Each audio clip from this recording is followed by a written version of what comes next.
Why do we allow our dogs to work themselves up to level 20 when we're really wanting them at like level 7 or 8 and hit that nice pace? The last thing that I want is a dog bouncing in and around, and then you have shotguns leaning against a truck. They're knocking them over. It's time to go hunt, and you look at the collar, and it's like, oh, she already tore through that entire cut. They're so amped. They're so excited. They know what's about to happen, and so they get out and they're just shaking with excitement. It's beneficial for them to just kind of calm down. We're not running right now. We're hunting. Me as the hunter, I'm not going to be running with you. I'm going to be walking, so I don't want you 800 yards away from me in the grouse woods. I want you working fairly close. I want you to be able to check in. I want your mind calmed down, and now we're going to go hunt. You need to get to that point where the hunts are quiet. There was no yelling, no hacking. That, in my opinion, should be your goal. If you can go out and have a quiet hunt with 2 guys, 1 guy, 2 dogs, 3 dogs, and it's just a quiet hunt. Yeah. And you nailed it. I've never heard somebody be like, I just want to go out and just get ear burned by somebody in the field.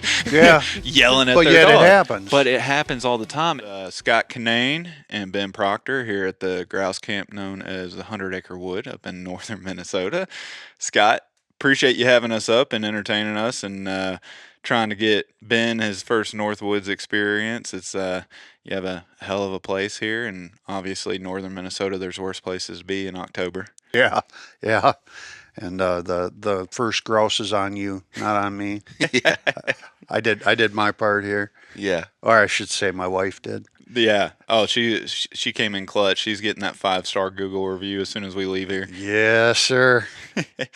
Ben, you're out of Utah, and you've hunted rough grouse and blues for quite a while, but this is your first time chasing roughs in the Northwoods, right? Yep. All right. What was your expectations? What made you want to come up here first? Probably just because everybody said it was so easy, so I figured I'd come up and give it a try. No, I've always wanted to. I thought it was always super cool, and just seeing pictures and videos of other people doing it, it just looked really, really fun. And it turned out to be super fun, but very challenging. Definitely not what you think or what you see online or on videos. It is a lot harder walking. Not in the sense of, coming from Utah, you're up in the mountains a lot and you're hiking up and down and all over the place. But this was just such thick vegetation and trees everywhere you look, and you try to get out of it and there's just more trees and there's more obstacles. And even when the birds do flush, you're, twisted up like a pretzel, and you got to pull your arms out of one tree and move your legs out of a different tree just to get a good shooting lane. And that was actually really fun. That was fun to experience all that. Yeah. Well, it's interesting. I always love getting the perspective from the guys out west because, you hear about the hard hunts out west and everything. Yeah. And so much of that has to do with the terrain, obviously, Mm-hmm. steep elevation, all that fun stuff. And it's funny because they'll kind of, like you said, talk about how the rough grouse in the Northwoods is easy because you don't have that crazy hike up and down that Yeah. you have to do.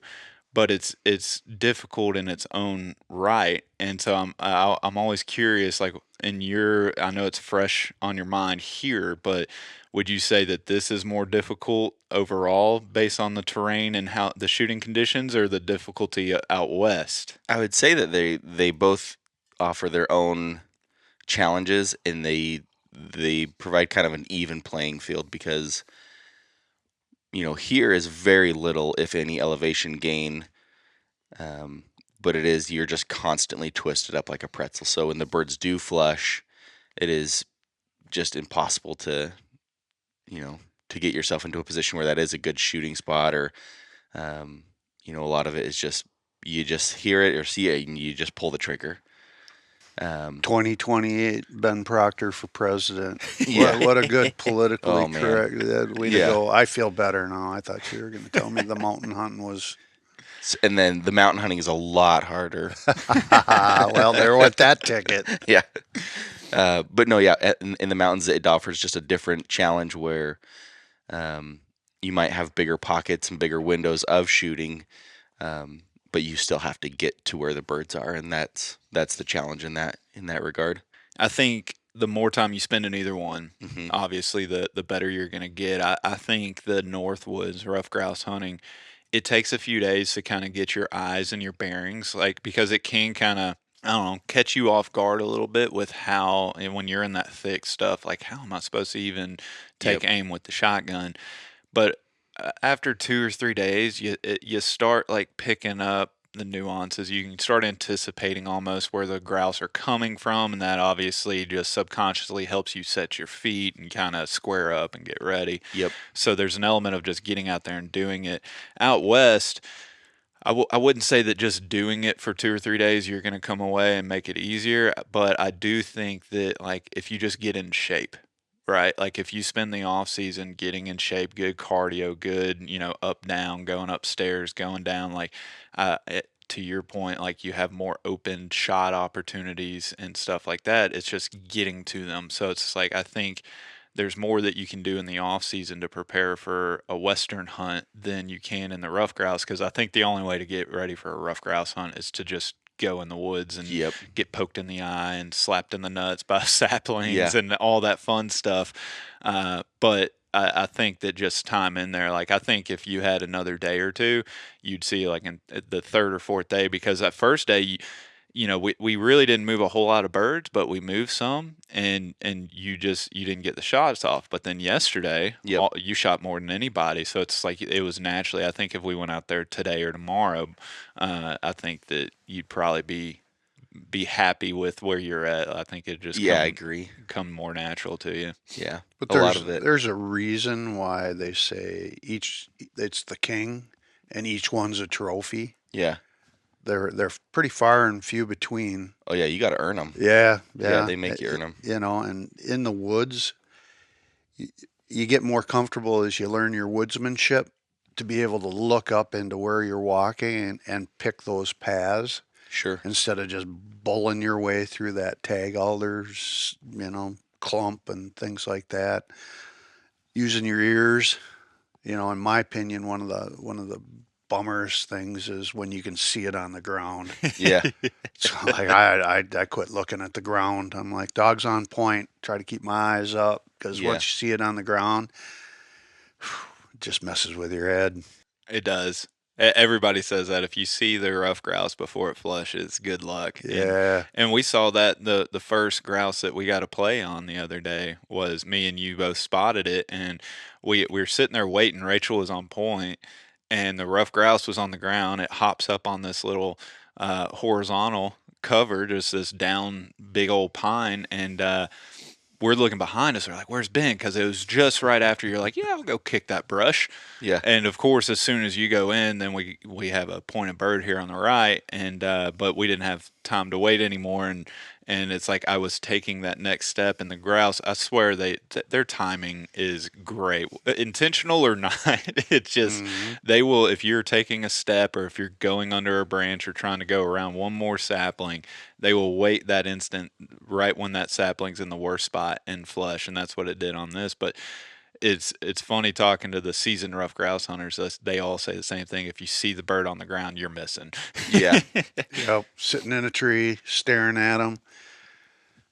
Pick your shooting lanes. Yeah. That's just like it's not working. Right. It's not working. Mhm. Yeah. Just go pick that one up. Yeah. It's just sitting there. Yeah. It's like when your wife picked you out of the crowd. Yeah.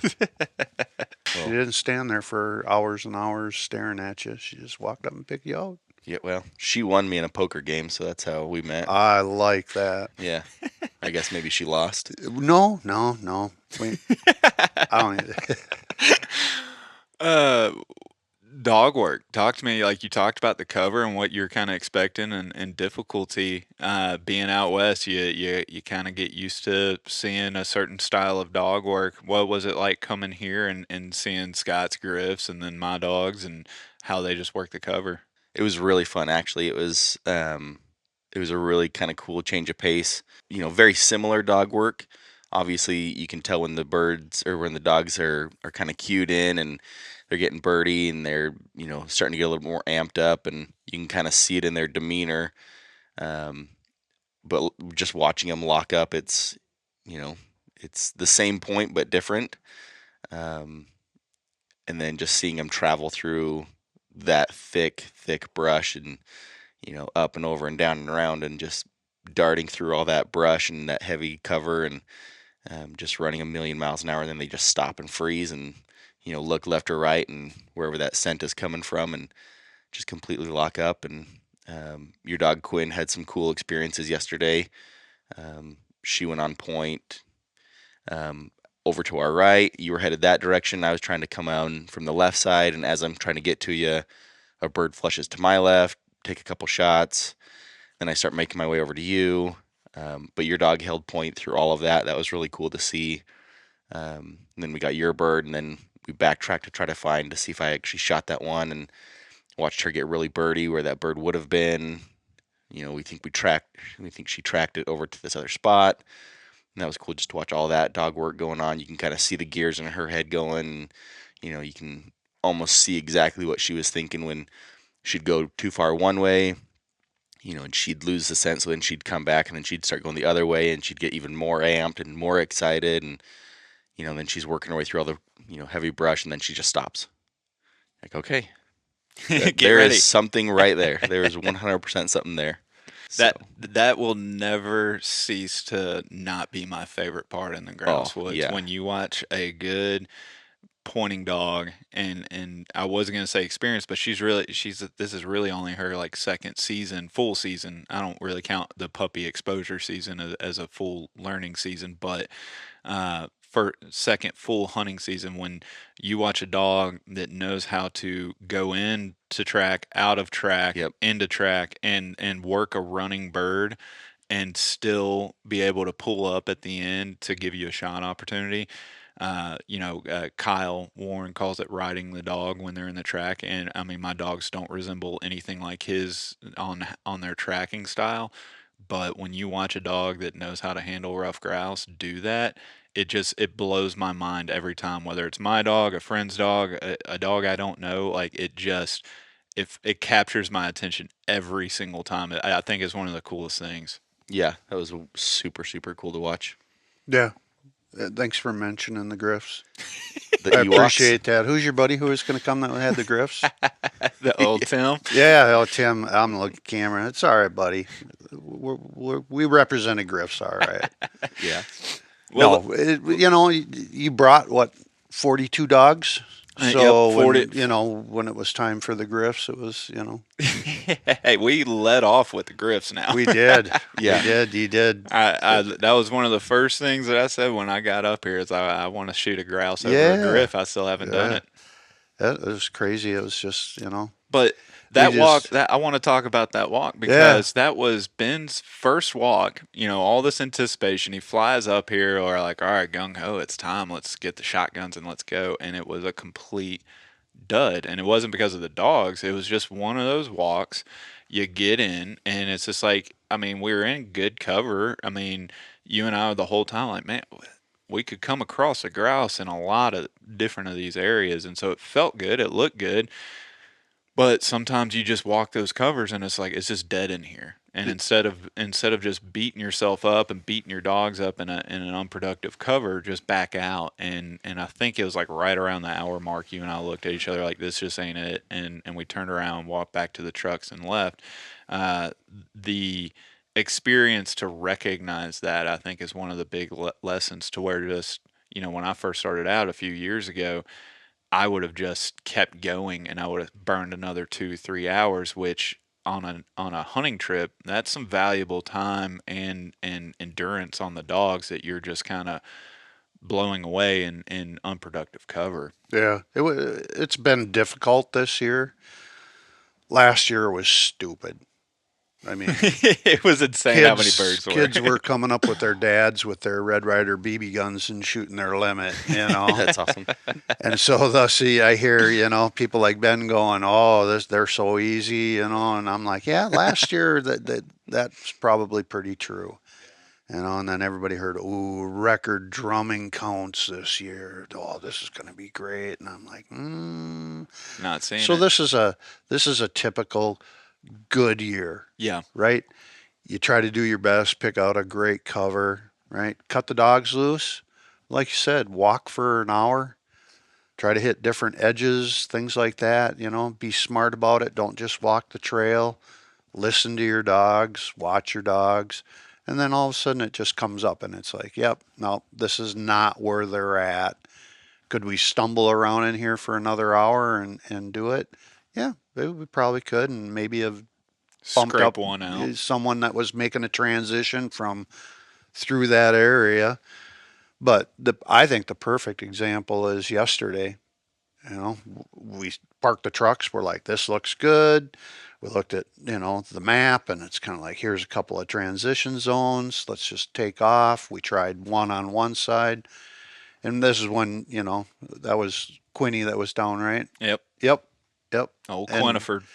it's kind of like, yep, not much happening. And we walked across that big clear cut, went over to the other side, tried to hit that seam between two different cuts, and it was just a drainage, so there wasn't much going there. And all of a sudden, Quinny goes on point off this way. We walk over, and man, it There was it a is. totally different zone. It was would I have picked that?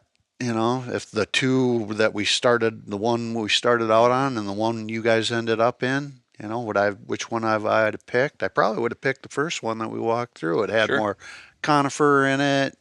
It Yeah. was more staggered. We saw food, you Hmm. know, and then all of a sudden the birds were just exploding out of there. Yeah. It's kind of like, so you got to put in your footwork. You got to have a good dog that'll cover some ground and tell you what's going on. So Yeah. yeah, That's just it. That walk, we started out and everything looked good, at least where me and Ben were. It kind of ran out really hmm, fast. Like you were a little further to the left. You said that it extended further where you're at, but where Ben and I were walking, it just came up against the tag alder wall. And I told Ben, I'm like, I made an agreement with myself before coming up here. I'm not going in one of those alder swamps. And well, you stayed true. I know it's been one of those dry years, so it's not as bad as what it usually is. But every year I end up in one of the middle of those tag alder never ending swamps, and I hate my life. And I'm like, this year I'm like, nope, nope. I mean, and the dogs always seem to point a bird that drags you in, especially last year with how many birds there were. They were everywhere. And so it's like no matter where you didn't want to go, the dog would go on point and pull you in. Right. and but we left. And we got to the point similar to the first walk that I was talking about, to where you and I were looking at each other like, let's start making our way back, turn around. And that's when Quinn was like, no, no, there's birds out here. And went on point, drug us in. And then next thing you know, we're walking around at the high ready, waiting for all of these birds to flush out any moment. And that's why it's like you have to give the cover and the area a fair shake. Yeah. But you don't want Yep. to spend all day, because that was Nope. floating around, if I remember correctly, 45 minutes of a walk. We haven't seen anything. Quinn was covering the ground. She was hitting all the transitions. It's like you and I both are like, if there was something here, she probably would have indicated at least once, and nothing. But is like right when we were about to turn around. And that's why I say, like, give it a chance, give it about an hour. There's nothing magical about the 1 hour mark. It's just kind of, you go with your gut instinct. But and then after that, Ben and I, we had a fun hunt after that. It's just Yeah. like, let's go. And we're trying to work the cover and that one particular cut. But what was interesting is, usually, after just 2 or 3 days in a certain area, you can kind of pattern the grouse a little bit. What are they going to Sure. be in? And, you always have those generalized patterns that you can kind of count on. But usually you can kind of get into those micro behaviors, like what are they eating? What cover are they, like time of day? What are they doing? And going from Wisconsin to now northern Minnesota, and I'm texting other buddies, it just seems harder to pick up on the actual, like, the nuanced patterns that they're doing this year. It seems like it's just a little more random to a Yeah. lot of people, but Hard to find food. that's It was really yeah. hard. It's like, you can find some hazel catkins, but even those, they're not the same size, they're not the Yeah. same volume. I don't know if it was the dry year, the drought, because you guys had a really mild winter, Did. and then you had a really wet spring, and then a dry summer, right? Yeah. Yeah. And so, there's a million theories out there, so you can go and nerd out however you want. But I think a lot of people, when they saw the drumming count this year, everybody started salivating. And to your point, the numbers are fine, they're Yeah. good, but it's just in comparison to what they were last year and everybody's expectations this year. I think a lot of people, their eyes opened up a little bit to where like the drumming counts. I don't think that that they're as impactful or as heavy as what a lot of people want to think when No, they initially come they're out. cool. Yeah, they're They're cool. fun. They're cool. It's nice to stand out at your favorite trout stream or whatever, walk in the woods and hear a grouse drumming. Hmm. It's cool. But man, I've learned in my 24 years being on this planet that yeah, don't count on them. Yeah. I thought you would have touched on that I one. was just about ready to. But yeah, I mean, up here, when you don't see the bears all Hmm. summer long and all fall, it's typically if the grouse cycle's decent, there's plenty of food in the forest for them. You start seeing bears walking through your yard looking for something to eat, you can pretty much guess your blueberry patches are not so good and the acorns aren't so good and things like that. And we've seen bears all summer long. So I mean, and we saw it. The thorn apple trees are bare. The hazelbrush doesn't have any catkins. The aspen really don't have a lot of. So this could, if it's a tough winter this winter, Yeah. right? It could be, It could be tough on them. yeah, yeah. And that was the main thing I noticed was you weren't stumbling across the food. I mean, you had some of the greens on the trail, but of course now this time of year we're fine. We've had a couple frosts like those. They're gonna kind of die off and go away. So that they're transitioning. The grouse I shot yesterday, both of their crops were full of hazel catkins and very few greens. So they're transitioning off the greens. But besides those two, you're not just stumbling upon the thorn apples. And the main thing that I notice is one big thing that I key on, especially in these young cuts, these young aspen cuts, as you look up and you see the lone seed oak, right? The big oak tree that's Hmm. left out there that's supposed to drop the acorns and stuff. Yeah, Eh, never walk to the lone seed oak. Don't do that. Don't be It, handing all our stuff away.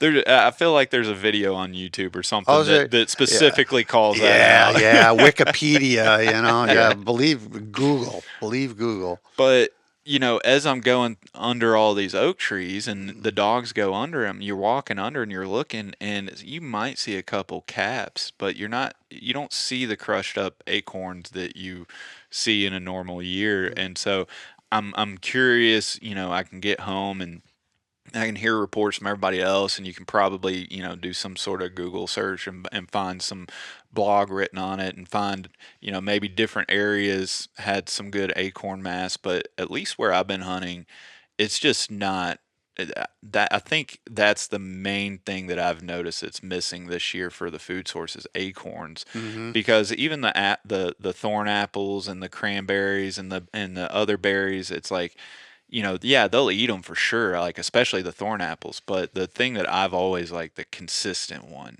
is the acorns, Yeah. and they're just not here this year that I've seen.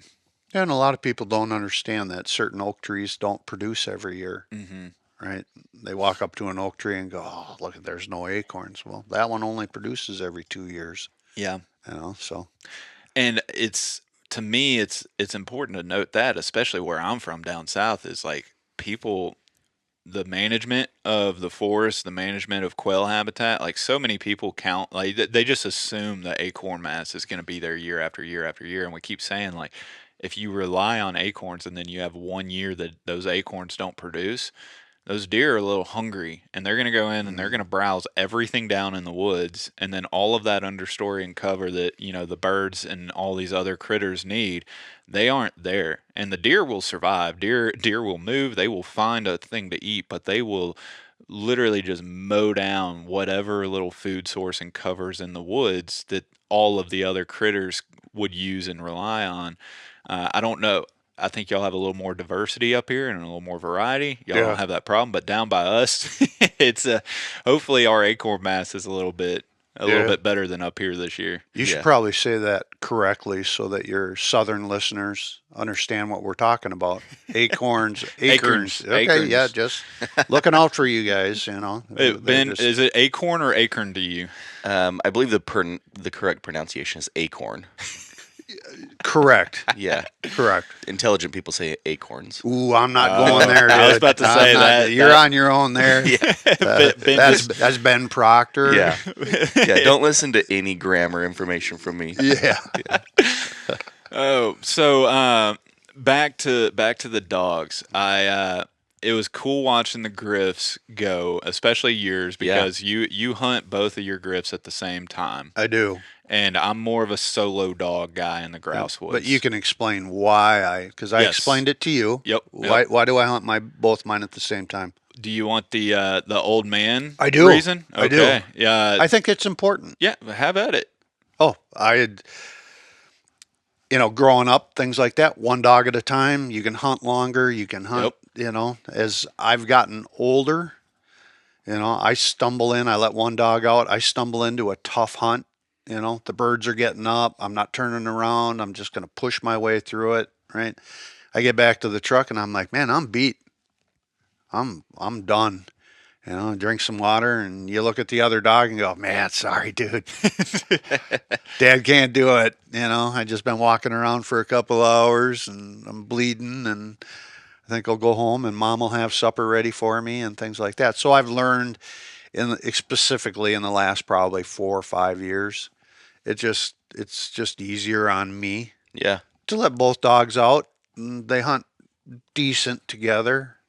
It's not a competition.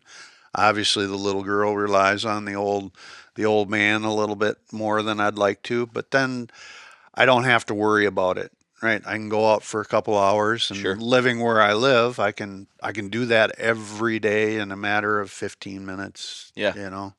Be out and walk in a new cover. Just cut both dogs loose. So it's not a slam to all the griff owners. I love them to pieces. So that was my reason. So Yeah. it was so cool to see your bird missiles. I mean, seriously, if you ever get a chance to hunt with Nick, it's pretty cool. It was. I invited my neighbor who's a new hunting dog owner, and I said, you got to go out. I mean, you're looking at my griffs, I said, you got to go see what a grouse dog looks like. and he rightfully did. I mean, it's cool stuff. So yeah, they're completely different. They're definitely my dog of choice right now, just on the ease of the hunt. Well, that's what I noticed with them, and this is what a lot of the griff people say is like they're kind of a gentleman's dog. They're gonna hunt with you, and not to call you a gentleman. I was like, Ben, He was talking to me. Yeah, Ben. That was Yeah. an implication. Ben, you got to get some griffs later down the Yeah. road. But Scott, I don't know why they allowed you to have griffs, but my wife bought them. okay, all right. But they really hunted well, like within range with you, good tempo, pace. They like that's what I notice in a grouse dog, because if you go out there and you compare every grouse dog to those high pace setters that are going to win the cover dog trials or whatnot, you're gonna come away disappointed based on whichever breed. But I'm also a firm believer that like everybody has their own style of hunt. You match that up with the type of dog that you have in the breed, and I think a lot of these dogs can do it. And there was never a moment in the woods that I'm sitting there watching, and to your point, Briar, the female, was kind of following Huck for the most part on the way out, to where she was kind of dependent on him to kind of lead the way. But on the way back, Huck was like, I've covered this ground. Yeah, I'm not hunting. And she kind of took over the mantle, but Yeah. both of them worked at your pace. And that's what I notice about grouse dogs. Are they working at the pace of their owner and handler, right? To me, that's a big thing, because some people want to just bomb through the woods. Other people want to go slower. Will your dog match your pace? Will it stay in front? I don't, it drives me insane, and it happens sometimes with my dog. You saw it yesterday with Rachel, where she I think her hearing, she can't hear over the bell as well. And sometimes she will get turned around to where she's going the opposite way, thinking that like we're back there. Sure. And it's like just keeping them to the front is a huge thing, to where when I'm moving, especially on a trail, I don't want to be looking back behind me. I don't want to be stopping and waiting. If I want to go forward, I want to go forward. And I could hunt your griffs because they did that. They stayed to the front. And I don't mind a dog that, like, if their nose catches a track or something that Right. kind of circles back behind us, go explore. I'll wait on you to do that. But when I'm walking 40, 50 yards down the trail and you just keep getting further and further behind me, Yeah. that's a pet peeve of mine. It's like, nope, come back out to the front. But your griffs did great on that, I thought. Well, that's kind of you. Thank you. They hunt the way I like to hunt, and that's all that why I matters. love them. So every dog owner out there, don't be Nick, don't be Ben, don't be Scott. Be you. Be you. Yeah. Find the dog that matches you. So my question to you, and I was going to ask you yesterday, is next time you come out, are you bringing your dogs? 100%. Yeah. Good Yeah. choice. We would have brought them this time, just logistics. It was just getting back from a 8 or 9 day hunt in the Dakotas, driving home because we had other buddies, so we'd all rented a truck. So we had to get them back, and then to load the dogs back up and take a day or two to get back out here, and it just logistically just didn't make sense. So we just jumped on a flight. But yeah, next time we're bringing our dogs. How do you think they're going to do? Oh, I mean, to You've put hunted it with humbly, probably 10 times better than your dogs. No. The humble part, that's where you lost me. Right. But Yeah. 10 times better, I'm okay with No. that. But the humble just threw me. No, I just think it'd be fun. Yeah. Just to see them on the cover and no expectations and no expectations on how they do. It'd just be fun just to get them here and to just see how they do. And one of my dogs I know would have a hard time in this, and then one of them I think would actually do pretty well. But like Nick and I were talking, you don't know until you get them out here. Mm-hmm. But I think that'd be a lot of fun. To Yeah, I get think dogs you out should here. bring them for sure, Yeah. especially that new pup. Oh yeah. Yep. You can leave that one behind too, and then just next fall and I'll drop it off here for you. Yeah, and then we'll just make sure that that's a good grouse dog for you. There you go. Hunt just like a griff. Hey, I hunt like a griff. Yeah, Slow and steady and methodical. And Now, I've seen some griffs that don't, there's not a, slow and steady does not work for them. Right. So some of them are just flat out like balls to the wall. Yeah. I mean, but it's a testament to, each dog. There's as many differences amongst the breeds Yeah. or within the breeds as there are amongst them. But you're getting your wire hair Vizsla. mm-hmm. And so this is what I enjoy about these type of trip. You're a griff. I've got my short hair and setters. You're a short hair guy, but you Yep. have a wire hair Vizsla. Why the wire hair Vizsla? Like what made you want to go that route? That Scott's going to steal your pup next year? Yeah. I really wasn't even looking for a pup, and then I overheard Scott say that he wanted one, so I was like, you know what, I will. Stole the idea. Yeah, I'll steal that idea. That's funny. Yeah. No, I'm just such a dog guy that I just want different dogs. I think I'll Yeah. always have short hairs, but I don't know. I'm one of those guys that I just want to scratch that itch of what would it be like to own this dog or to have this dog or this dog. So, the list just keeps getting longer and longer and longer. Right. So Yeah. I wasn't super sold on setters, and then we hunted with your dogs, and I'm like, gosh dang it, I'm gotta get a setter now. When are we going to talk about Woody the Wonder Dog? Woody Yeah. the Wonder Come Dog. on. We each get to tell a story. How's that? That's let's get to Woody the Wonder Dog, but I'm curious. What was it about setters that you weren't sold about? And then we can kind of go into the Woody the Wonder Dog Yeah. and Quinn. I'm just curious because most people, there's always somebody like, man, there's something about that setter I want, like the tradition of it, the look, something. But Yeah. for you to be like, I wasn't sold on it, now I am. Like, what was your, I don't know, aversion, but your reluctance to? Your humble opinion. My very humble opinion. Yeah. No, it wasn't anything that I didn't like. I think it was just from a young age, I saw hunting dogs as short hairs. Okay. And so that's what I really gravitated towards. And then as you get more and more exposure to different breeds, um, setters were always one that I had just never had any personal experience with. And so it wasn't that I didn't necessarily want them for any specific reason other than I had just never seen one in person or hunted over one or even met one. And so it just was other dogs pulled my attention faster. Mm-hmm. But then after hunting with Quinn and Woody, it was like, these are really cool dogs. Yeah. Yeah. I was curious. I asked that question because most people, they'll be like, oh, that looks great. Yeah. The traditional, they're in the paintings, they're in the magazines. But, a lot of people, especially like coming from the short hair world, Yep. which I came from as well, and I'm still in it, of course, they'll say that like they think setters are soft, Mm-hmm. right? Because it's just they're pretty, long hair, long flowing or whatever. And I was curious if maybe that softness, quote unquote, was the reason. And what I'm finding out now is there's almost no self-preservation, at least amongst Quinn, to where she's just gonna go, oh, there's grouse cover, and I'm just gonna go slam into it. Next thing you Yeah. know, I'm hurt for 2 or 3 days, which Mm-hmm. is what happened on this trip. I came up here, I'm like, all right, so Rachel's aging out. She's still got a lot of miles left in her, but you can see it's coming off. And Quinn, she was gonna take the workload this trip, and then we come up here, she has a couple two good runs, and then comes up lame. She's limping, and I can't figure out what. Like, there's no reason. Just bird dog stuff. Yep. Well, she had to take 3 days off, and Rachel took the workload again. And so it's not that like Quinn is soft. It's just I don't think that they have any kind of pacing.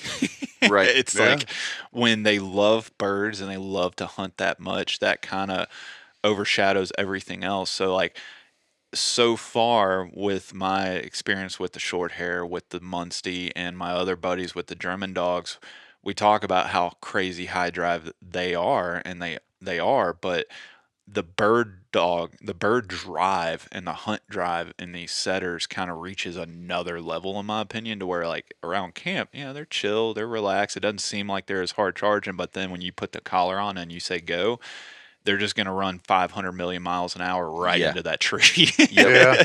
Yeah. And I think that's what happened. There's no way of knowing, but that's what happened, to where she's not. Dr. Scott Yeah, that was diagnosed your that, yeah, so, that was yeah. your diagnosis. But Yeah. so you hunted with Quinn. Do we want to talk about Quinn or the Wonder Dog first? Yes. Yes. I don't know. Yeah, I suppose you could separate them. Well, we kind of already did talk about Quinn a little bit from the hunt perspective. Yeah. On Ben's thing. Ultimately, that's really all that happened. What I say it like is no big deal, but like I was curious how she was going to handle being 3 days off. It's one thing. She's hurt, but she still like is ready to go mentally, and so making her take 3 days off. I told you guys, I was like, she's gonna come out and she's gonna have some jet fuel to burn off, and she burned it off fairly fast and settled into a nice pace and worked for the gun. And what I thought was funny, this is the first time this has ever happened to this dog. She, you know, she left me and was hunting more in front of Ben. And I don't know if it was more like he was hunting the area that she was really wanting to go to, because they got more play on birds for sure Oh, than yeah. what I normally did. But it was funny, like I've never seen Quinn, I've seen other dogs do that before. Quinn is usually like solo hunting with me, and everybody else that just happens to be out there. And for whatever reason, she took a liking to you, and I'm just sitting there, I'm like, where's my bird dog? Yeah. Yeah. She was being a good host. Yeah, well, she was, and, Yeah. and then you were just so mean to her, I she had was. hunted for 3 days, and he puts the collar on her, makes her go back and stand in her box, and Yeah, I was loving he up gets on her. all ready and everything like that, and he looks at her, and he turns around and walks away, and she's just staring at him like, dude, Let's go. come on now. And then he makes her stand in the middle of the road, Yeah. walks away from her, turns around, makes faces at her, and then goes, go. And she was like, gone. Yeah. She had lost it at that point. But But I think that's important. it was. I was I about to mean, say you're 'cause- not making this up. Like you just described my routine of making her wait in the box, making her wait on numerous different things. And people hear It's that. really important, To me, especially for a dog who hasn't been hunting for a yeah, couple of days, because you can just let down the tailgate and they jump off and yeah, they're like, I'm free. And if you don't gain that control yes.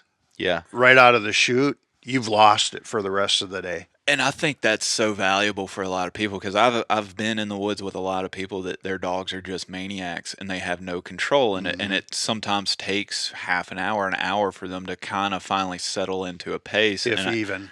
if even, and I find that like that starts from the moment you get out of the truck. Those dogs key in, they recognize the routine, they recognize the sequence, they're anticipating. Like, we stopped, he opened the door to my kennel. Most people's dogs just come barreling out of the kennel. Yep. Mine are going to wait. And I find that, like, instead of trying to just wrestle a crazy lunatic monkey on a tailgate and put an e-collar on and then trying to get in the woods and then steer them into the direction you want, and using an e-collar and leash and yelling and all that stuff, like, no, just keep them guessing. They have no idea the sequence and order of things. And Right. that's what Quinn was doing, where it's just like she thought she was coming out of the box. Nope, you're going to wait. I'll put the collar and I'll go back in the box. Oh, now come down. And that's why I do this. The only thing I do the same way every single time with the dogs is they get off the truck. They aren't free to go run in the woods like a crazy lunatic kicking up birds or whatnot. They're going to heel, and I'm going to walk and I'm going to make them whoa, and I'm going to stand in front of them, and I literally look them in the eyes and ask, "Are you ready?" Yep. And until they just kind of settle in, and then I can release them. And whether other people like believe it or not, I think and I believe that it kind of puts us on the same level. It just, I don't have to go out there and then start burning a whistle and start burning the e-collar or yelling or hacking at the dog. It just immediately goes into a nice leisurely walk or Well, hunt. you're establishing, I believe, and I do it with my dogs as well. I'm sure you do it with your dogs. This is a team we got going here, right? Look me in the eye. Let's talk a little bit. Nice, calm voice. Rub them down. Make sure they're not dancing, whether they're in their box Yeah. or whatever. They can put their collar on or collars, their bell. Everything goes on nice and smooth, everything like Right. that. And then when the game starts, I say throw in the first pitch and off we go, Hmm. right? And I think that just sets that level, right? And I see too many people, like you said, they get and they're fighting to get the collar on and things like that. We've all done it. We've all had puppies. You just put them back in their box. Hmm.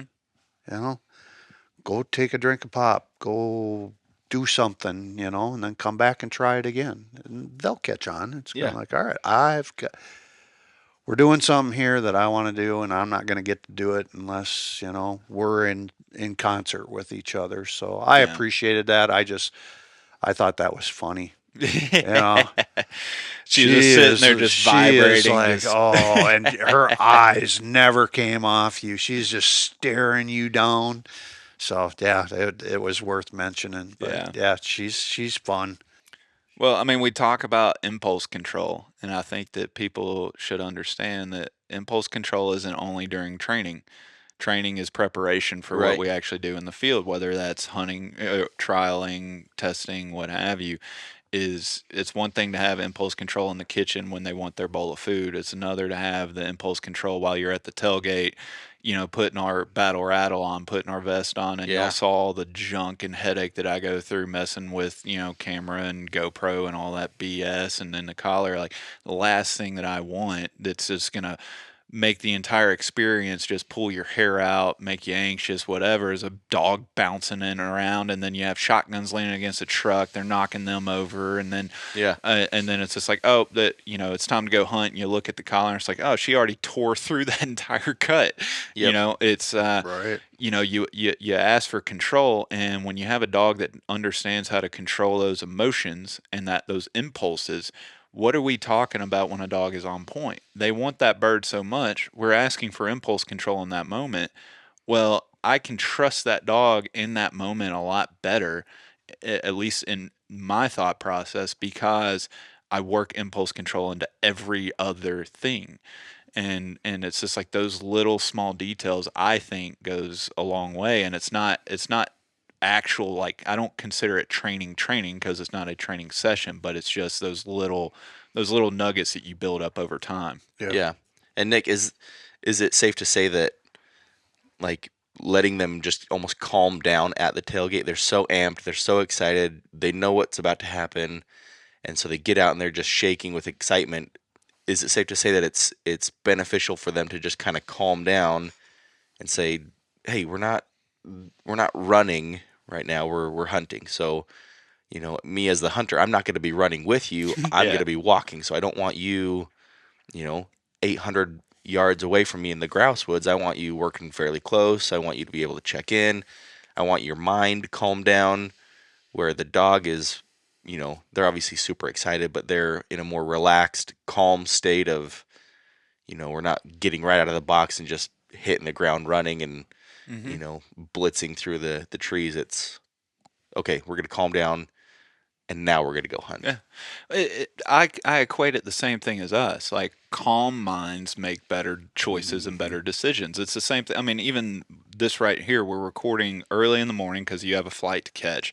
We could have rolled right out of bed and hit record while we're all groggy minded Yeah, and just, no, let's take time, have a cup of coffee, collect our thoughts, let's get in a groove and do it.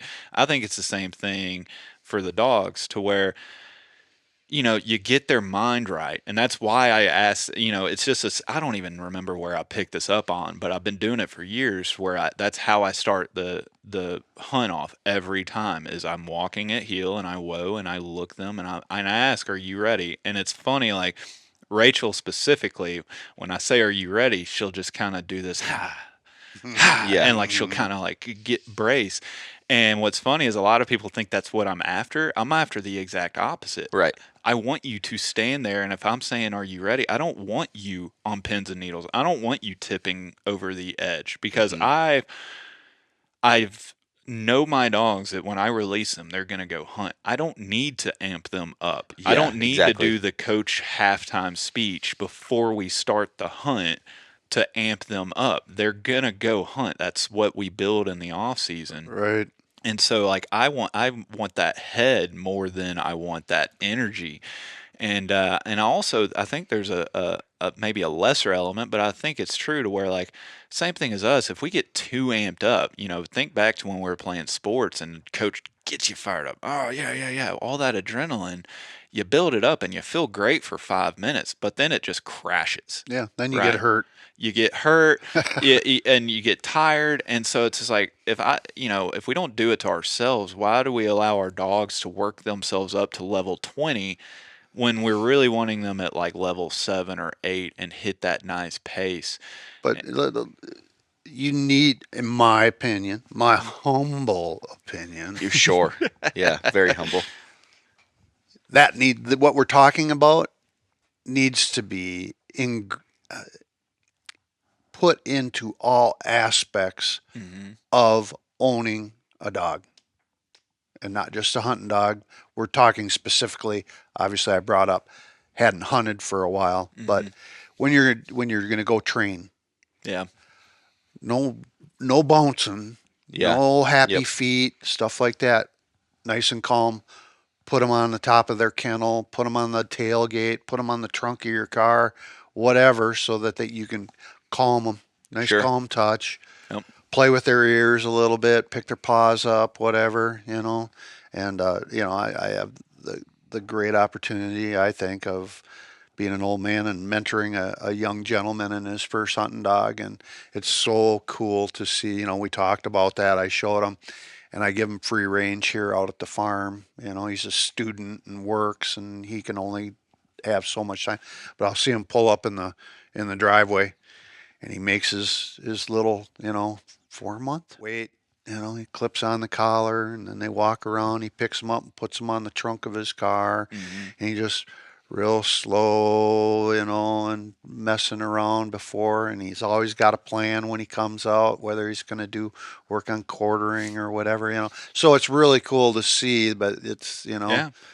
Calm hands create a So calm it's mind. yeah, so it's all aspects. Yeah. Your Yeah, dog that's cool. starts running around the house, Well, being mad. You just stop. yeah, put them in the kennel, put them up. It comes back to balance because there are also times in the training field to where I do need to amp them up. Hmm. Like, if you have a Yeah, dog that's really, take Quinn for example. I told you like the only hiccup that I've come across with her in 2 years now is live birds and crippled birds on Sure. retrieving, right? Well, I can go out there, and if I'm flat from the moment I get her out of the kennel and everything, and then I go throw a live bird in front of her or a crippled bird and send her on a retrieve without firing her up or letting her get into drive, that session's going to be a failure. So there are times to where those short little sessions to where like that, where I'm after 2, 3, maybe 4 reps, I do need to amp them Good up. point. But if the Good dog is point. always at level 20, the very few times I do need to get them to level 20, that they're not there. Yeah. Right. And so it comes back to balance, like everything in this world. But that's why, like, I hate going on a hunt that's supposed to be enjoyable. And whether it's your dog or your friend's dogs, I hate going out and you just know the first half an hour to an hour is going to be a soup sandwich. Yeah. And birds are busting. Birds, dogs are just, you don't even know where the dog's at. Getting to know your dog, it's amazing to me when you're talking to somebody at the tailgate beforehand. You're kind of like, hey, do you have any rules with your dog? Point only, blah, blah, blah. Everybody has their own rules. But then it's just like, how is your dog going to work? How Sure. few people can actually tell you how their dogs are going to work. Right. Right. When I let Quinn out yesterday, I told you, I was like, I'm going to let her go. And she's going to bomb down this trail at about 250 yards and come right back and shoot into the cover. And she only went 175. And But you're right. Yeah. and that's what it was. And if I'm not prepared for that, and you guys don't know any better, how many times do you see somebody do that, and that dog just bombs down the trail, and all of a sudden that whistle starts, and Crap. and it's just like every time you start yelling and hacking your dog, and the dog doesn't do any different, you're just watering it down. It means less and less and less to that dog. And it's just like I've just found that, like, even with all that calmness, like Quinn just needs to get that initial just out of her. But I feel like You recognize it, though. I recognize it, and it's just like it's easier to, it's like a balloon. If you squeeze on a balloon, here, it's going to inflate on the opposite side. And so it comes back down to balance to where it's just like, okay, you've been trembling on the tailgate all this time. You've done my little whoa send off thing. You still just have to, like, just for 5 seconds, just go yell. Yeah. Yeah. And then she settled back in, and she hunted nicely for all of us, and she hit the range. And so if you have your dog and you're hunting and you can't describe the range that they typically work at, kind of how they're going to stay to the front, or if they're going to work left to right, or if maybe they're more of a 12 to 6, the yo-yo dogs, that every dog has its quirks. You recognize that in your grifts to where you described how they were going to work before we were out there. And so it's like when I'm out there, I'm like, yeah, it's exactly how it is. Right. Yeah. And I so, think you brought up I'm going to interrupt Yeah. you. I don't want to gloss over that because it's not just in the woods. It's on the prairies and the mountains. I'm sure you're the same way. Is you need to get to, in my opinion, you need to get to that point where the hunts are quiet. yeah. Yeah. I never pulled my control. I didn't even put my controller, for electronic beeper, anything in my vest last couple of days. Right. I never saw you pull yours out. Everything's on your watch. I just need the towards. Give me the Yeah. arrow. I think the only whistle I heard was when I needed to figure out where you were, or you whistled back. But there was no yelling. There was no hacking. Nobody even had a controller, I think, to stimulate their dog, and it was just quiet. Yeah. And if I was going to say, as a dog owner, doesn't matter where you hunt, that, in my opinion, should be your goal. Right. When you're done, your dog's going to be, if it's got genetics, it's going to hunt. It's going to like birds. Retrieving you're going to have to work at with some breeds more than others. But as far as the hunt itself, if you can go out and have a quiet hunt, Right. right, with two guys, one guy, just, two dogs, three dogs, and it's just a quiet hunt. Yeah. Man, you've nailed it.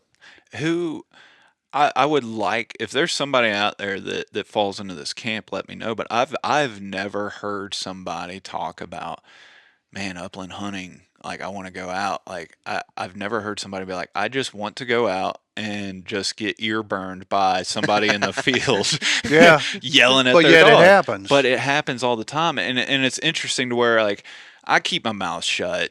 Ultimately, like if that's how you want to hunt and you enjoy the dog, like you feel like us singing to you singing to your dog is doing something. I'm not gonna whatever floats your boat. Hunt your own hunt, hunt your own dog.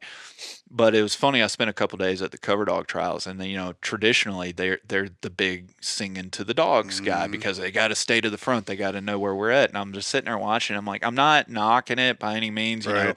I've barely been around that. I've barely seen it, but I'm watching it. And I'm like, these dogs don't care a lick about you singing. They don't care about your commands. They don't care about your whistles. They don't care about anything. And to me, it's evident in when you recall the dog, they don't come back.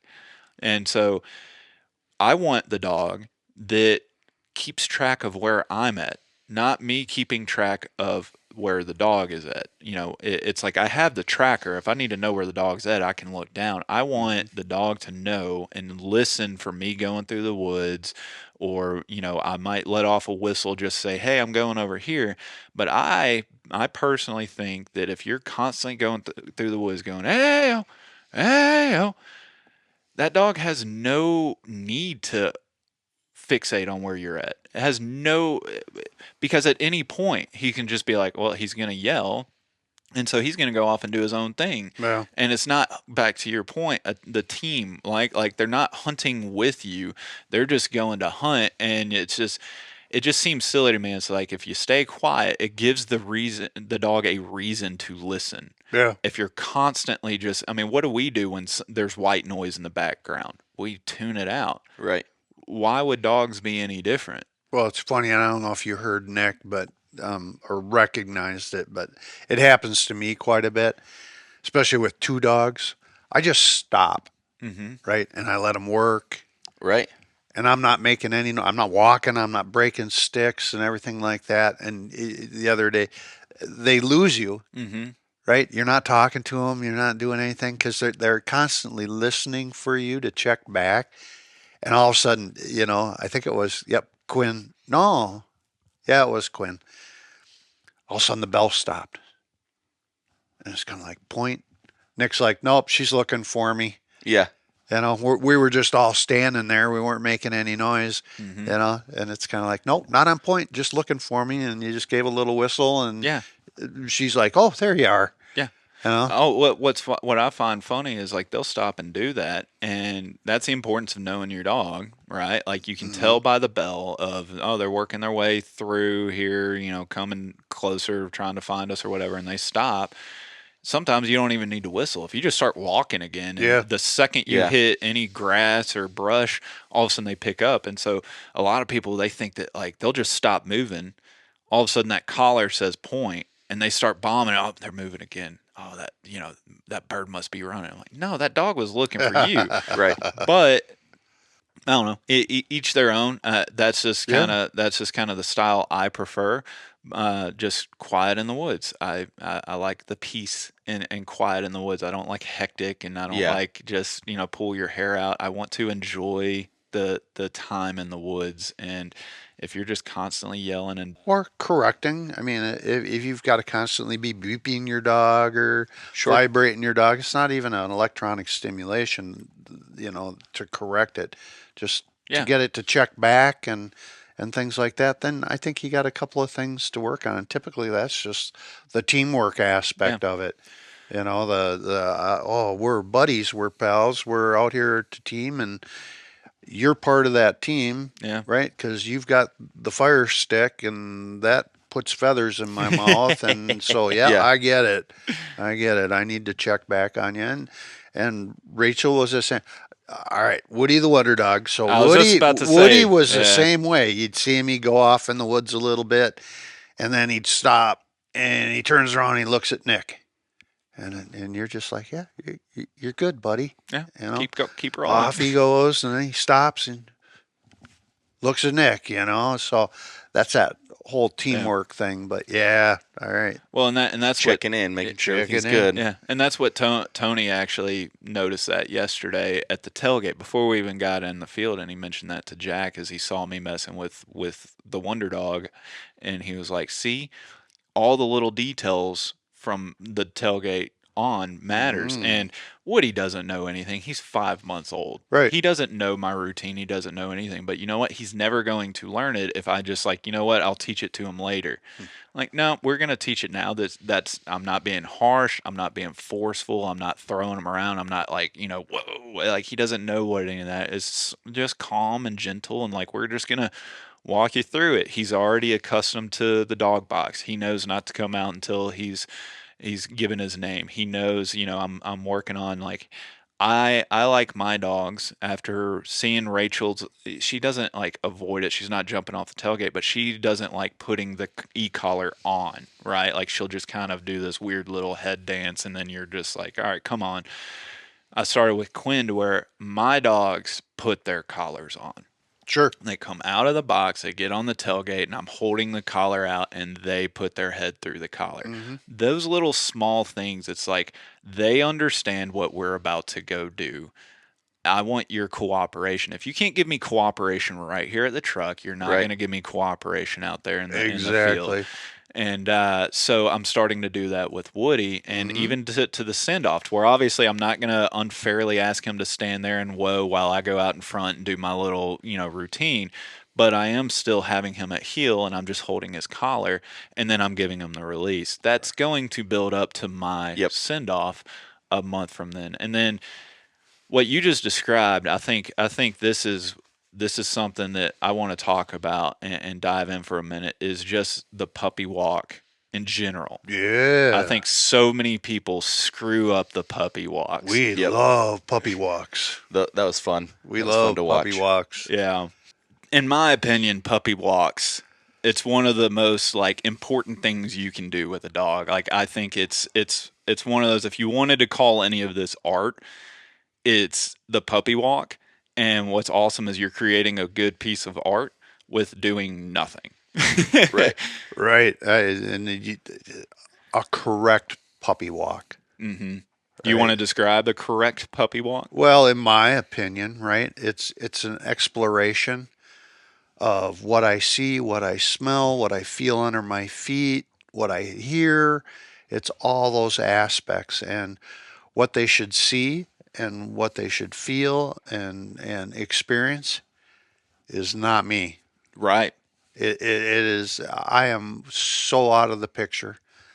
I very rarely talk to my puppies when we're out on a puppy walk. I follow them. It's kind of like, what are they interested in? What are they not interested in? And it gets you really excited because when we did the puppy walk with Woody, I don't know, what did it take us? Half an hour to go 50 feet, maybe? Yeah. Right? It took Because a it was minute. like, oh, butterfly, ooh, cricket, ooh, bird. It was like, ooh, what's on this stick? Hmm. You know? Hmm. And we just sat and talked and things like that. And we're enjoying watching Woody explore northern Minnesota. Hmm. So to me, that's the correct puppy walk. And it's not correcting them, it's not calling them. If they run down the path, I guarantee you at 5 months old, they ain't running far. Right.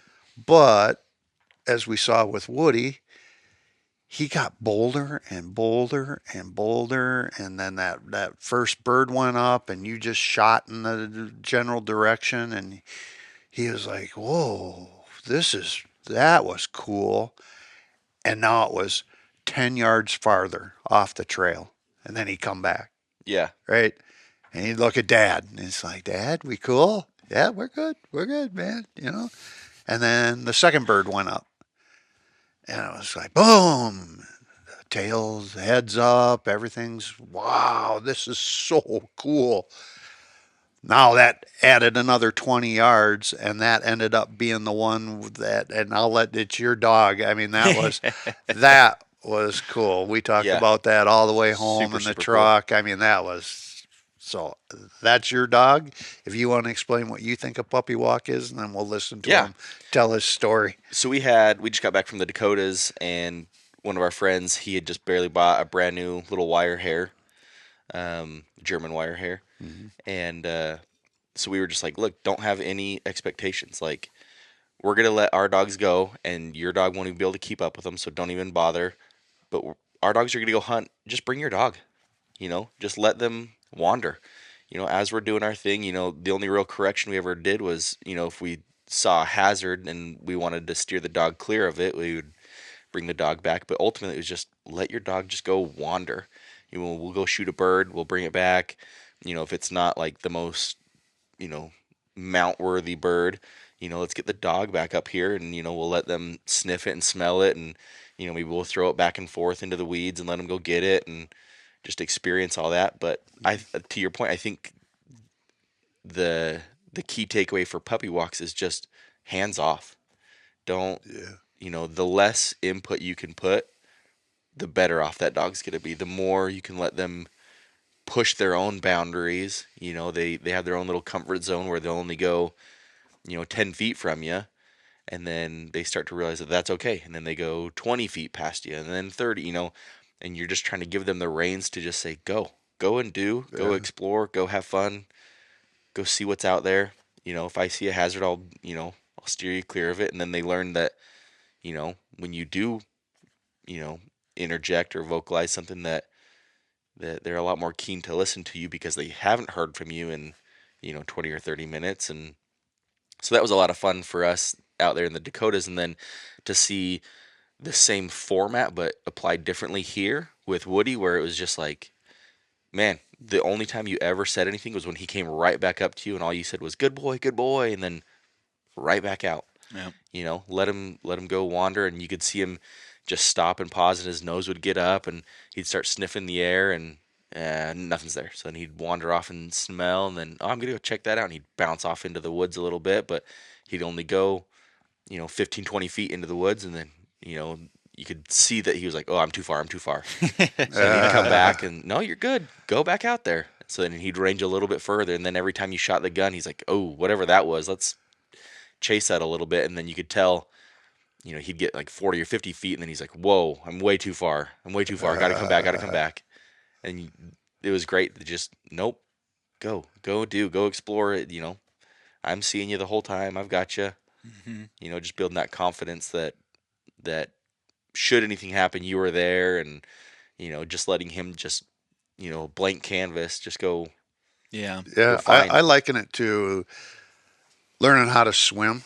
Exactly. Yep. Right. Yeah. You can bounce around in the shallow end. Your feet can touch. You can push your head up and stuff like that. Yep. And then woo, you get into the where your feet don't touch, and you quick turn around and come back. Yeah. Man, by the end of the end of this week, those puppy walks where he was in the deep end the whole time. Yep. It was cool. Very My feet cool. aren't touching, but I'm okay. Yeah. I'm okay. So everybody needs to hear. Oh, that was awesome.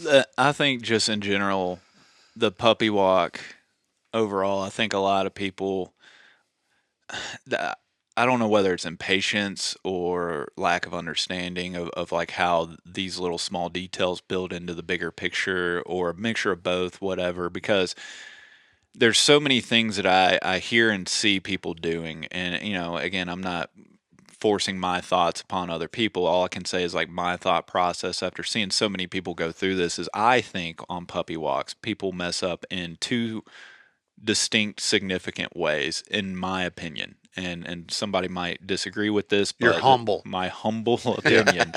I think number one you hear all the time is put the puppy on the ground with an older dog. All right, so you hear that Yeah, one. that's a good one. And then the second one, you don't hear it, but you watch it to where people inject themselves into the equation too much. And you heard me tell Tony that yesterday is like, as you're walking, you're gonna see these good little pieces that mentally I'm like, there's a bird under there, and I Yeah. mean you saw it to where like those general commonalities you can call out a lot of times. There's a bird under there. There's a bird under there. And Tony, was like, well, why don't we go walk it? I was like, I don't want that dog believing that birds come through me, Yep. right? I don't want the dog believing that birds come through an older dog in the field, Yep. Right. right?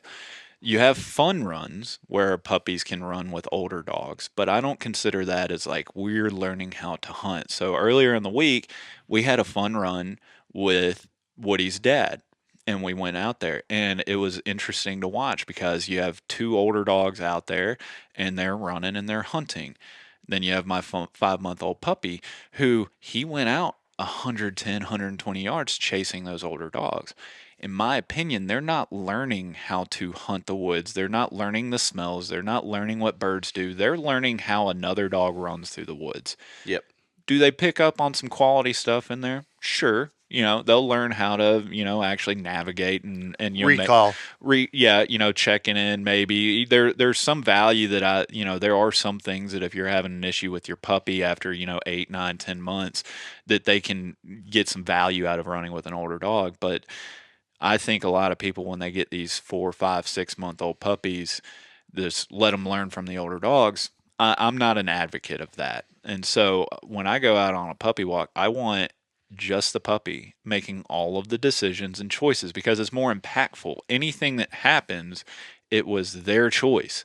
They decided to go out, they decided not. So if you stay at my feet, okay, but you're not going to have fun. Right. And so if you come at my feet and I stand there long enough, if I'm bored, eventually that dog's going to get bored. And Right. what's it going to do? It's going to go start gnawing on a stick. It's going to go do whatever. And then that's when you can use your pressure, your spatial pressure to kind of just not steer the dog, but yeah, kind of steer the dog to just get them rolling. And that's my main thing is keep the hunt moving when they want to slow down. And then when they're cruising, just follow them. And so when you said that, I'm real quick, even on whether this makes a difference or not. I don't even give an attaboy to the dog when he is coming to me because I always want them going away. So when the dog comes and does a check in and a run by and runs back out, that's when I say, attaboy, Yeah. good boy, Yep. keep Yep. going, right? Like keep going away Timing. from me. Yes, timing. Timing. And it's a minor thing, but I think that stuff every single rep is an opportunity to gain that extra step from the dog. And so I want, if the dog produces a bird out of its butt, like it has no idea what it's doing, it's just like I smell something, and then all of a sudden Feathers gets up and a gunshot rings out. I want that dog being like, what did I do to cause that? Yeah.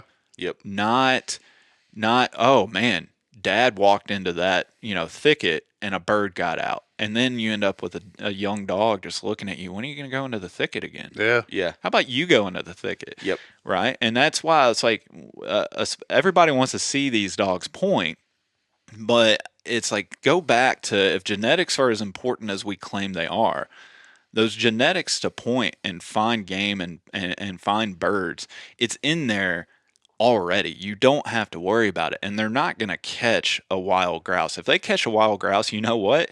I want that dog. Yeah. If you get a 5-month-old pup that can actually catch a grouse or woodcock, Just think of the ammunition costs you can save. right? Yeah. So yeah, I tell everybody like, all right, it's puppy walk.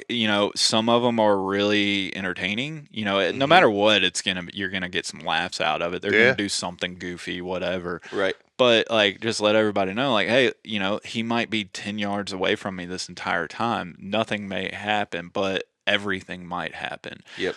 And that's what I've found interesting about these puppy walks because I really kind of transitioned to this style with Quinn, now obviously with Woody, and it's funny how often to where if you don't force it, if you don't control anything, nature takes over and the dogs find birds. Even within 10 yards of you. And that's where, like, when we were walking out the other day, is Woody has had 4 grouse points already on this trip that I just haven't been able to seal the deal on. And I've felt bad. But you have a 5-month-old puppy that has pointed 4 different grouse throughout the week. that's a win. And so I'm going out now to where I'm like, at any time these grouse can get up, and so I'm gonna follow the nose. Like if the head goes up and they want to go off the trail, I'm going to encourage that. Mm-hmm. Okay, you want to go in there? Let's go see what that nose picked up. Let's go find out what that smell in the wind was. Let's go in there, and it may be nothing, but it could be everything. Right. And the one time I didn't do that was what you were talking about when we were coming out, because there wasn't enough time for me to follow him into the woods. Was we were going out, we thought the walk was over, and we had a couple contacts, I think two if I remember correctly, and Yep. I just told you, I'm like, dots were connected on this, like I'll take the win. Mm-hmm. And I want to say we were just a couple hundred yards away from the truck, like we were nearing the Yep. end, and all of a sudden you just saw him, like there was no warning or anything. He just nose up in the air, and he just immediately left turns it into the woods, goes about 10 yards in, takes another 90-degree left, track, grouse gets up.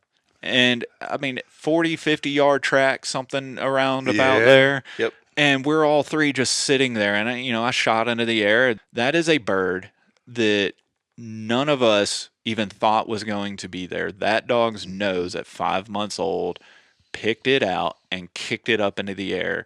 And I got to connect another dot. It was so cool. Then whether that played a heavy impact on the one yesterday is the one yesterday when we were coming out, he didn't really find the bird for us. We're like, all right, we're going to take a shortcut back to the truck. We've done the puppy walk.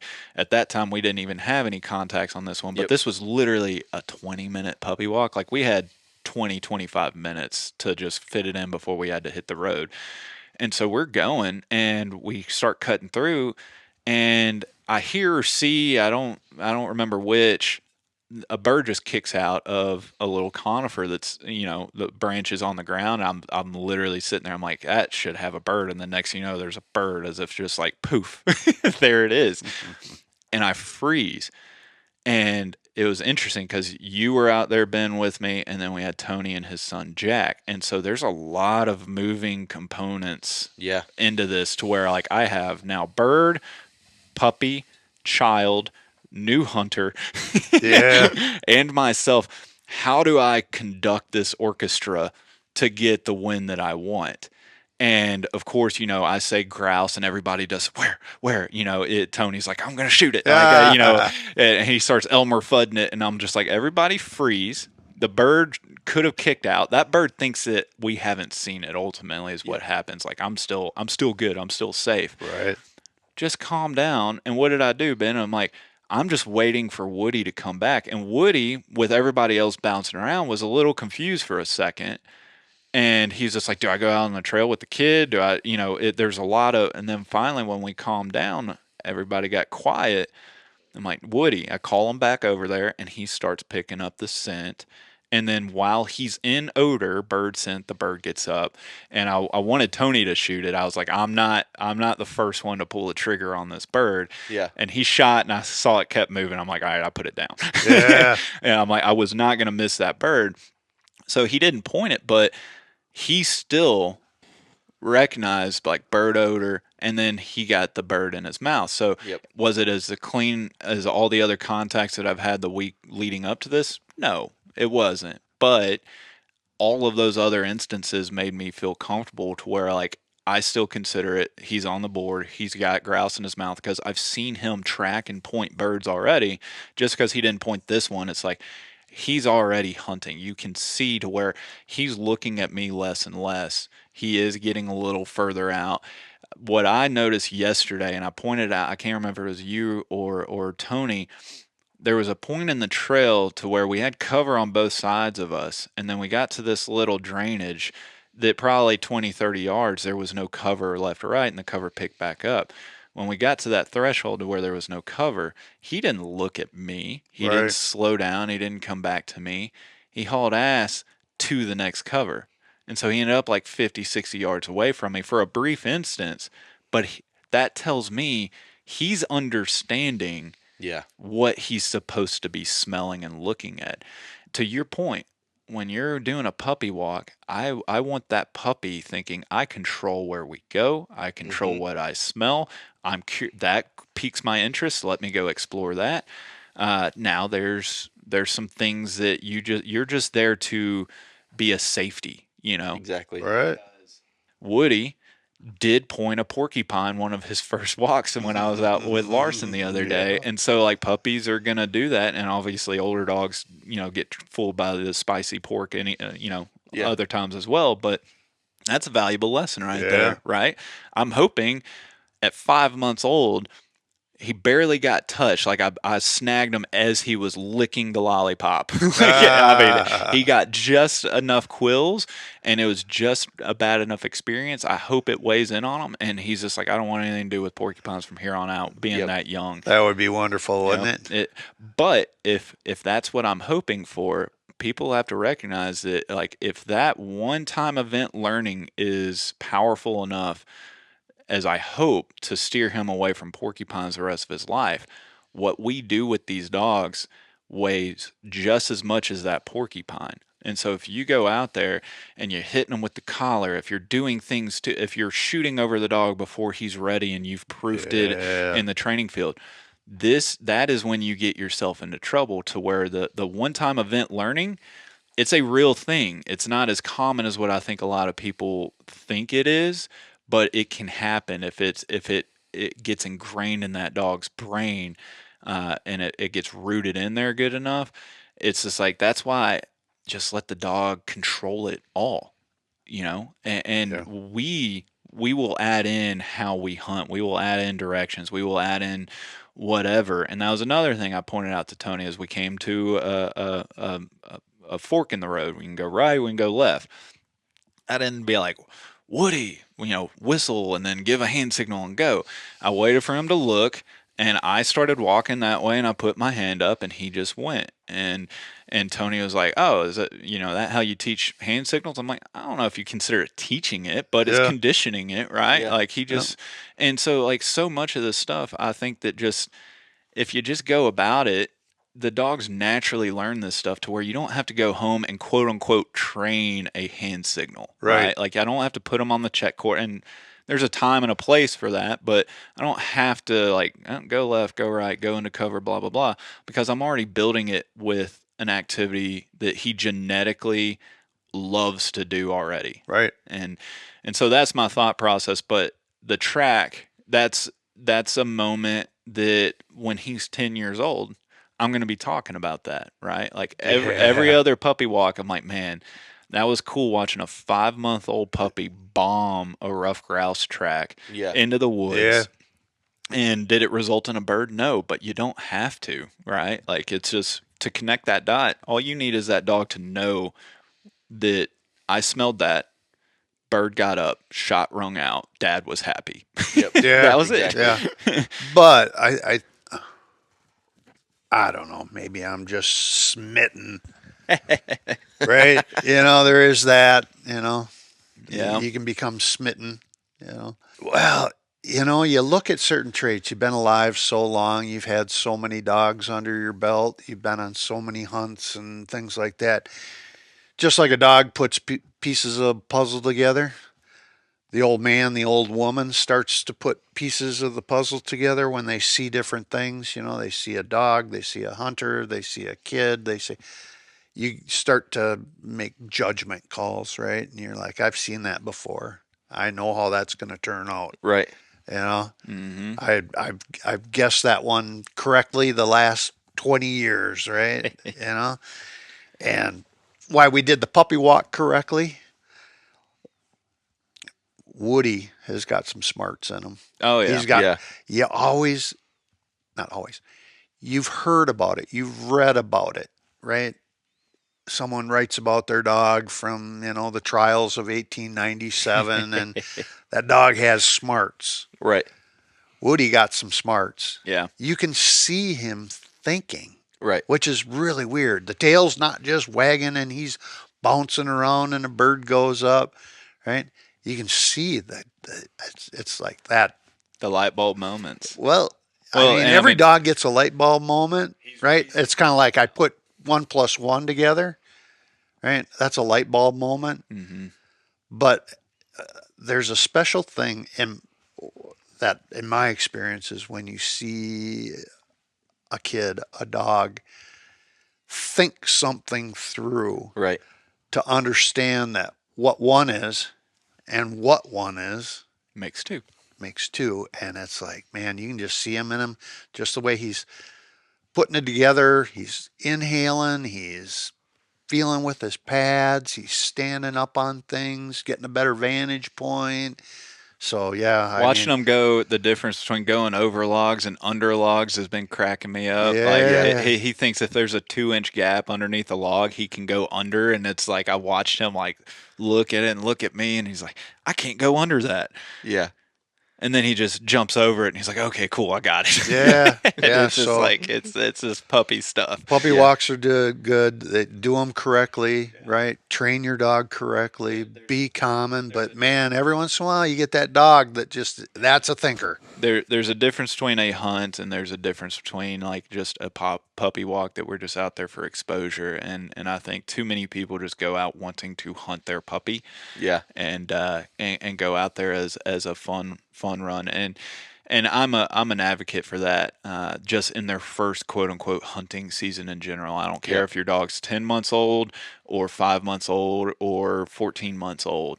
Give them time to adjust. I don't Yeah. care how many pigeons you put in launchers or quail you plant. It's a different ball game in a new environment. And I mean, we've seen veteran dogs that, for whatever reason, after traveling, like just mentally, like there's just some kind of quirk in them to where it's like they don't feel like ranging on this Mm-hmm. hunt, like out of the truck after a Yeah. 20-hour drive. Like, give the dogs time to adjust, Yep. and they will. Well, And be a good teacher, yes, right? And I mean, you experience that with your kids, Sure. right? Who's your favorite teacher? Scott. Yeah. Well, why Scott's your favorite teacher? Well, he explains things right. He makes me feel comfortable.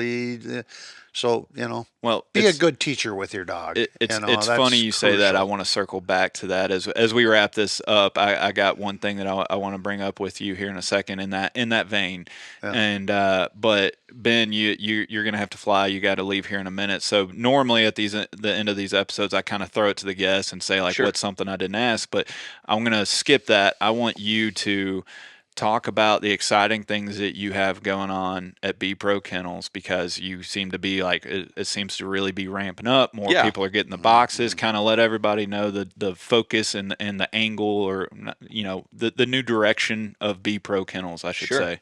Yeah. No, thank you very much. We're continuing to grow. We're continuing to build. The big thing that we're trying to do right now is actually build an inventory to cut down on lead times. We're trying to kind of streamline a little bit more of our processes so that we can pump boxes out faster and get them into people's hands. I think for the most part, industry standard for custom dog boxes, it's usually somewhere between the 9 months to a year. We feel like we're doing a great job by getting it down to, somewhere between 6 and 10 weeks. But we want to get it down where, you place an order and, you get a box within a week or two. So those are wow. some really exciting things that we're going to start leaning into. We're kind of coming into the tail end of our buying season, where people are less interested in buying gear and more interested in using it. So we're going to take that opportunity to kind of retool and revamp and get really ready for the beginning of the next year and start pushing that rock down the hill and letting Yeah. that thing accelerate. So you kind of have That's- your standard packages that Yep. people can play off of, but any of the custom stuff, if they want that, then it'll be an additional lead time, Sure. but they can still Yep. get all the bells and whistles that they can dream up, and Yep. of course just talk to you one on one, and it's like, let's figure out what this looks like. Yep, exactly. We've got our standards that we're going to try to build up that inventory for, but everybody's going to want something a little bit unique or different, and that's where that lead time does kind of introduce itself back in, because we do want to make sure we build it exactly how you want. The custom cutouts, the graphics, the logos, things like that. We're going to take our time to make it sure that it's right for you and not try to rush that one through. So, yep, those are some of the exciting things that we've got coming up. And Scott, I just want to say thank you sincerely for letting us come and bombard your house, and your wife's excellent cooking was amazing, and you have it was a great house, and you have a great property, and it's very, very welcoming, and sincerely thank you. I'm so glad you guys finally made it. Yeah. We've been talking about this for a while, Yeah. and so it's always great to have friends.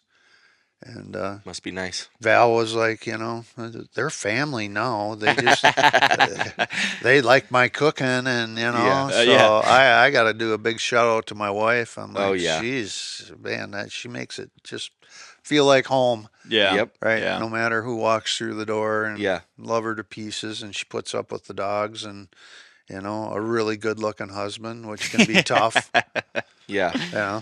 but yeah.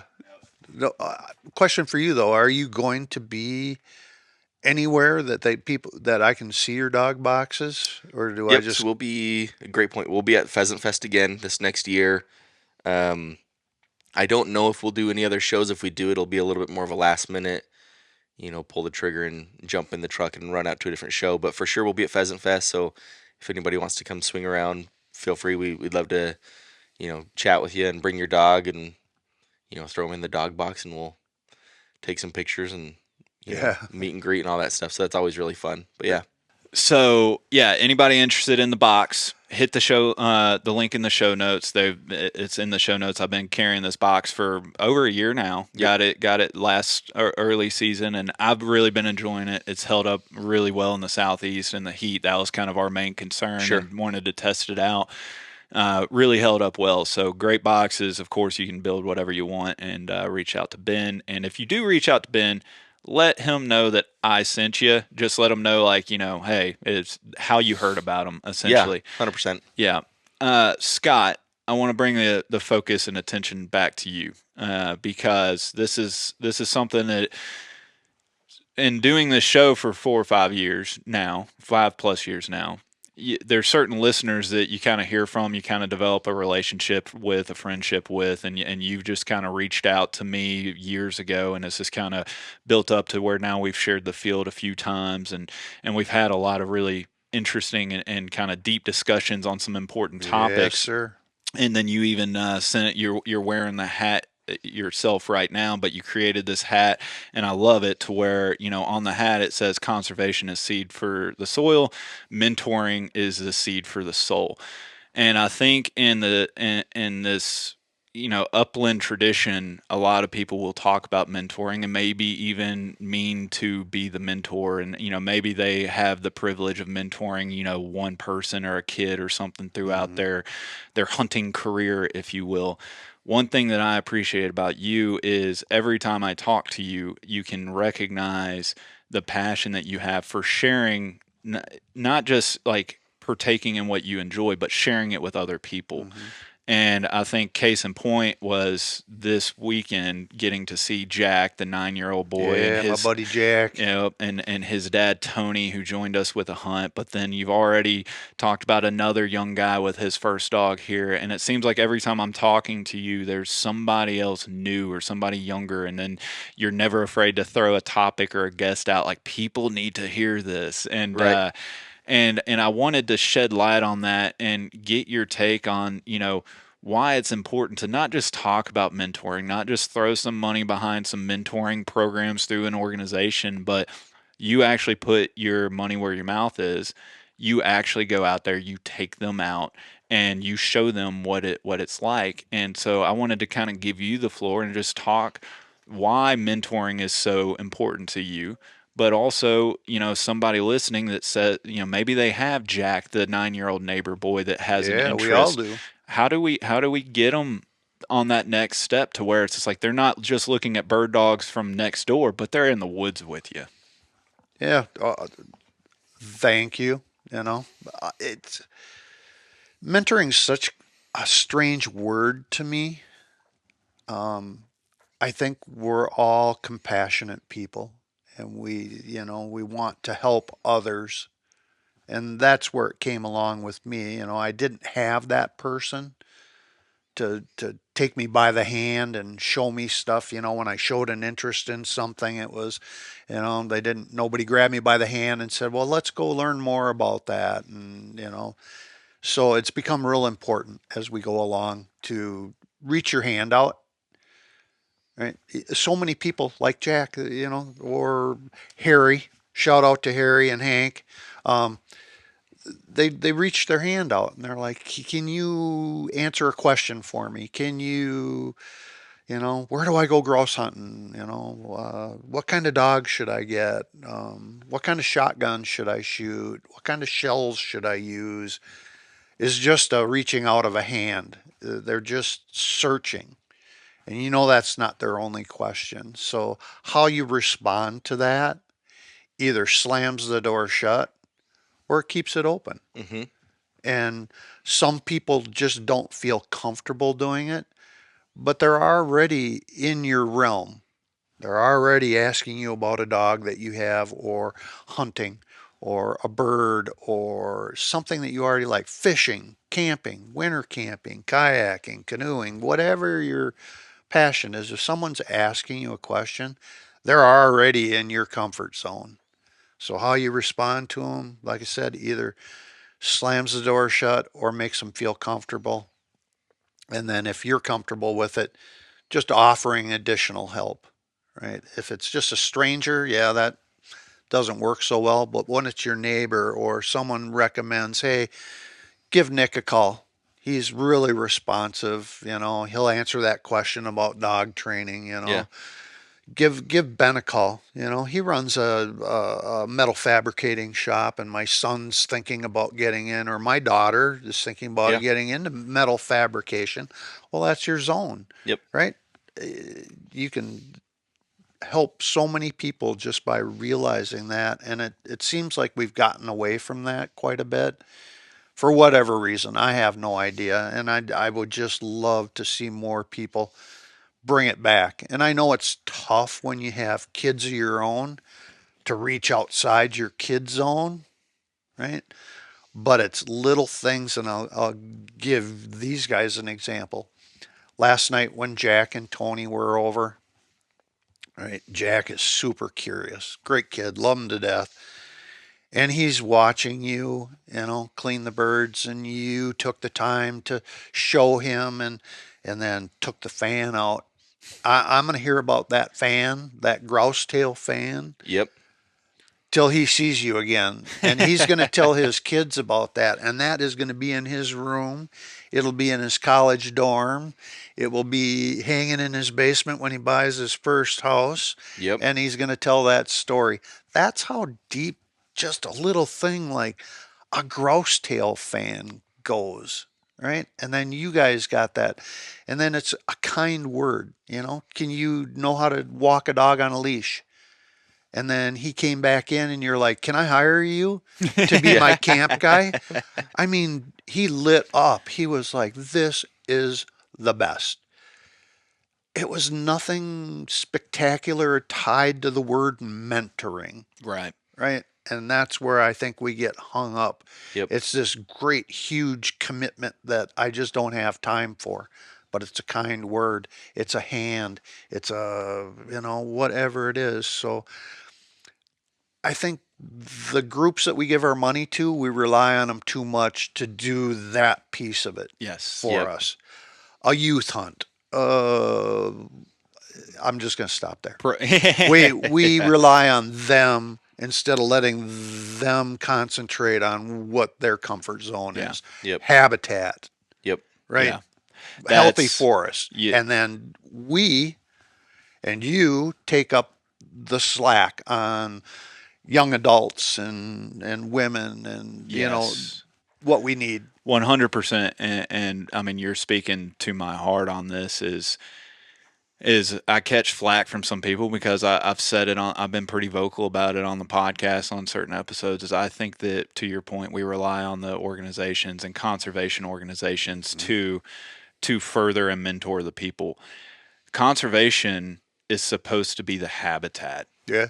It's supposed to be the seed for the soil. Meanwhile, when we talk about mentoring and bringing up the next generation, the next wave, the next hunter, and this spans all industries, when we're trying to raise the next generation of whatever, fill in the blank, the culture and the community of that activity needs to be the one that quote unquote mentors the next wave. Us as individuals that love the dogs, love the birds, love the hunting, we should be showing the next people how to do it, quote unquote, the correct way, to where Yep. they respect private landowners. They close the gates. They don't mess up people's later on access. It's like there's a pay for play movement coming on public land now, where a lot of people's private land, they're selling out, and you have to pay to get into this. That would not be happening if we raised better hunters that respected people's land, Yep. Yep. right? And so I think, as just like everything else, we have put too much emphasis on these organizations to cultivate and grow the next wave of hunters when they're supposed to be doing food plots and harvest timber, or timber harvest, and, Yeah. and all that other stuff. That's what they're there for. Mm-hmm. We should be leading by example, and that's why I wanted to call this out. Is your hat says it all. Conservation is seed for the soil, Yes. the habitat. Mentoring is the seed for the soul, and we plant those seeds every time we interact with these young kids.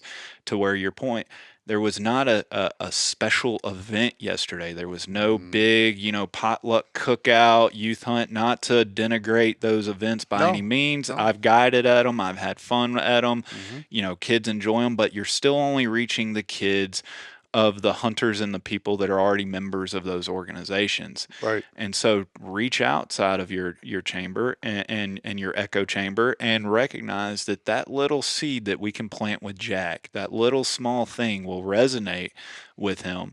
And don't do it just to be like, one day, like, he's going to think back when he's 18 and that grouse Yeah. fan put him back in That the better woods. not be the driver. No, that's not the driver. You're not looking for a return on investment here. Lead by example. And what we're going out and doing is, three of us, very distinct. You got Utah, Minnesota, Tennessee, Mm-hmm.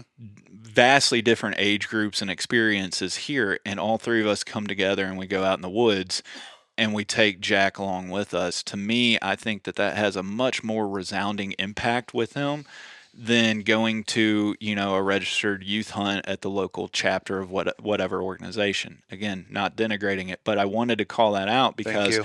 you've been one of the most consistent people that I've known since getting into this space, that truly takes it upon himself to not just speak about it, but to actually take them out there and show them. And I think I would encourage anybody listening to this, when we say, like, introduce somebody new to hunting, take somebody new out there, actually take them out, and don't talk about it from a standpoint of like, oh, new hunting license, that's more PR dollars. Right. Dollars does not equal conservation exactly. It plays a part, but there's more to it than just raising money.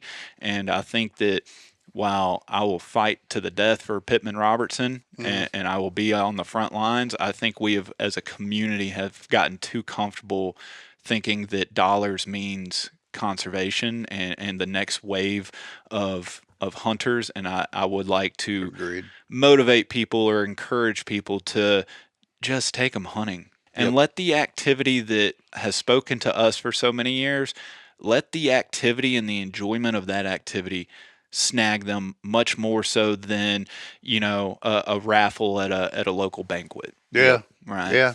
Yeah. And walk your dog, feed your There dog. you go. Yeah. It's and it covers so many different bases. We don't understand the impact that we have on the world around us. It's not just kids, just the world around us. We all have a really, really big impact on the way we behave, the way we talk, the way we respond to certain situations makes an impact. Everybody's always watching, right? So carry yourself with some dignity and some humility, Yeah. right? And help it out. I tell one more funny story.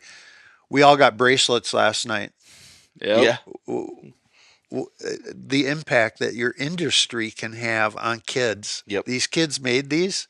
What do they say? Onyx hunt. Onyx hunt. Onyx I'm like, hunt. we didn't even tell him what to put on the bracelet. I don't even remember talking to him about Onyx Hunt, Yep. but he clearly watched us yesterday. Isn't that funny? Using Onyx Hunt, and it goes to close out and round out what you were just saying, is the same thing in young puppies, same thing in young children. Good Yep. point. More is caught than taught. Yeah. Good 100%. point. And you just live by example. Nobody's perfect. We all do things from time to time that we're not proud of, but if more often than not you're doing what is right and those kids are watching, guess what they're going to start doing? Yeah. And I've recognized we're all fathers here, grandfather. Yeah. We all recognize that when you try and sit a kid down and lecture them or explain something to them, it doesn't always go great. But Didn't work well with me. but you know what? If you're living that lifestyle, if you're doing the activities and they're just watching, it's going to sink in. It goes right back to the puppy walk. Let them see what they need to see. Let them learn and it's going to be more impactful and it's going to stick with them rather than forcing it upon them. But yeah, that's my soapbox moment that I wanted to specifically call out. I love it. Because that mentality is what brought Ben and I here. It's what allowed us to enjoy Miss Val's cooking. You guys earned a 6-star review on Google for the 100 Acre Woods here. Oh yeah. Yeah. Yeah. But I look forward to next year. I know Ben and I already spoke yesterday about us going back out west and going after the Blues and Roughies out there and kind of comparing and contrasting here. Yeah. I look forward to it. Ben, I know you got to hit the road and catch your plane, but I just want to thank both of y'all for entertaining me in the woods. Ben, sincerely, thank you both very much. Yes, absolutely. Thanks for coming, guys. Yep. Appreciate it. Love you both. Likewise. Thank you. All right.